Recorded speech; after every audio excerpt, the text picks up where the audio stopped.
आज का हमारा आर्टिकल केदारनाथ मंदिर पर आधारित है। इस आर्टिकल में हम आपको केदारनाथ मंदिर का इतिहास और अन्य मुख्य बातों से संबंधित जानकारी देंगे। जब भी भारत के तीर्थ स्थलों का नाम लिया जाता है तो उसमें केदारनाथ धाम का नाम मुख्य रूप से लिया जाता है। केदारनाथ मंदिर पौराणिक सनातन सभ्यता और संस्कृति का प्रतीक है और स्थल हिंदू धर्म में बहुत ही महत्व रखता है। केदारनाथ मंदिर से हिंदुओं की आस्था जुड़ी हुई है। आइए केदारनाथ मंदिर का इतिहास और उससे जुड़ी अन्य बातें जानते हैं। केदारनाथ मंदिर कहाँ और केदारनाथ मंदिर का निर्माण किसने और कब कराया था, चलिए जानते हैं। केदारनाथ मंदिर हिंदू धर्म में प्रचलित है तथा ये मंदिर भारत के राज्य उत्तराखंड के रुद्रप्रयाग जिले में स्थित है। केदारनाथ मंदिर हिमालय पर्वत की गोद में स्थित 12 ज्योतिर्लिंग में शामिल है। इस मंदिर का निर्माण कतूरी शैली से किया गया है और इसके निर्माता पांडव वंश जनमेजय हैं। केदारनाथ मंदिर का निर्माण द्वापर युग में हुआ था। इस मंदिर में स्थित स्वयंभू शिवलिंग बहुत ही प्रचलित एवं प्राचीन है। केदारनाथ मंदिर के इतिहास की बात की जाए तो ये मंदिर बहुत ही प्राचीन और विद्वान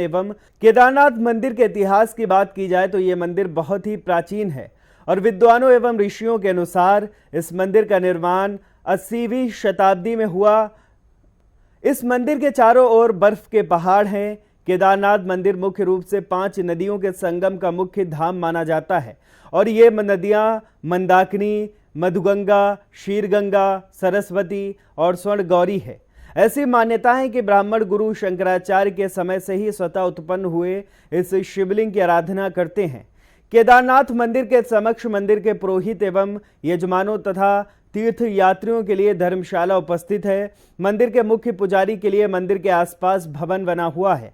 केदारनाथ मंदिर का निर्माण वास्तुशिल्प मंदिर के मुख्य भाग में मंडप तथा गर्भ के गृह चारों ओर प्रदक्षिणा पथ बना हुआ है।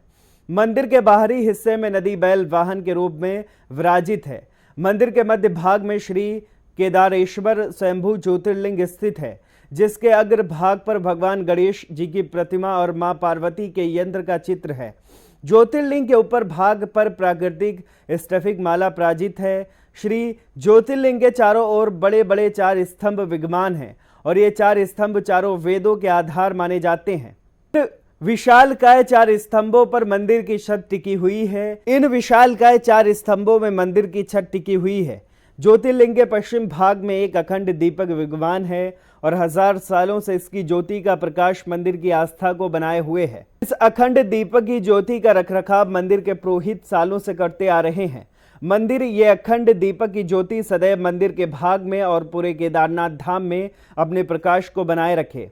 मंदिर की दीवारों पर सुंदर एवं आकर्षक फूलों की आकृति और हस्तकला द्वारा उकेरा गया है। केदारनाथ मंदिर की पौराणिक कहानी। कहा जाता है केदारनाथ ज्योतिर्लिंग की स्थापना का एक ऐतिहासिक आधार तब निर्मित हुआ जब एक दिन हिमालय के केदार श्रृंगार पर भगवान विष्णु के अवतार एवं महातपस्वी नर और नारायण तप कर रहे थे। उनकी तपस्या से भगवान शंकर प्रसन्न हुए और उन्हें दर्शन दिए और उनकी प्रार्थना के फल स्वरूप उन्हें आशीर्वाद दिया। वो ज्योतिर्लिंग के रूप में सदैव यहाँ वास करेंगे। केदारनाथ मंदिर के बाहरी भाग में स्थित नदी के बैल के वाहन के रूप में विराजमान एवं स्थापित होने का आधार तब बना जब द्वापर में युग महाभारत के युद्ध के दौरान पांडवों की विजय पर तथा भातर हत्या के पाप से मुक्ति के लिए भगवान शंकर के दर्शन करना चाहते थे। इसके फलस्वरूप वह भगवान शंकर के पास जाना चाहते थे, उनका आशीर्वाद पाना चाहते थे, परंतु भगवान शंकर उनसे नाराज थे। पांडव भगवान शंकर के दर्शन के लिए काशी पहुंचते, परंतु भगवान शंकर ने उन्हें वहां दर्शन नहीं दिए। इसके पश्चाताप पांडवों ने हिमालय जाने का फैसला किया और हिमालय तक पहुंच गए, परंतु भगवान शंकर पांडवों के दर्शन नहीं देना चाहते थे। इसलिए भगवान शंकर वहां से भी अंतर्ध्यान हो गए और केदार में वास किया। पांडव भी भगवान शंकर का आशीर्वाद पाने के लिए एकजुटता से और लगन से भगवान शंकर को ढूंढते ढूंढते केदार पहुंच गए। भगवान शंकर ने केदार पहुंचकर बैल का स्वरूप धारण कर लिया था। केदार पर बहुत सारी और बैल उपस्थिति थी। पांडवों को कुछ संदेह हुआ, इसलिए भीम ने अपना विशाल रूप धारण किया और 2 पहाड़ों पर अपने पैर रख दिए। भीम के इस रूप से भयभीत होकर बैल भीम के पैर के नीचे से दोनों पैर में से होते हुए भागने लगे, परंतु एक बैल भीम के पैर के नीचे से जाने को तैयार नहीं था। भीम बलपूर्वक उस बैल पर हावी होने लगे, परंतु बैल धीरे धीरे अंतर्ध्यान होते हुए भूमि में सम्मिलित होने लगा। परंतु भीम ने बैल की त्रिकोणात्मक पीठ का भाग पकड़ लिया। पांडवों के इस दृढ़ संकल्प और एकजुटता से भगवान शंकर प्रसन्न हुए और तत्काल ही उन्हें दर्शन दिए। भगवान शंकर ने आशीर्वाद रूप में उन्हें पापों से मुक्ति का वरदान दिया। तब से ही नदी बैल के रूप में भगवान शंकर की पूजा की जाती है।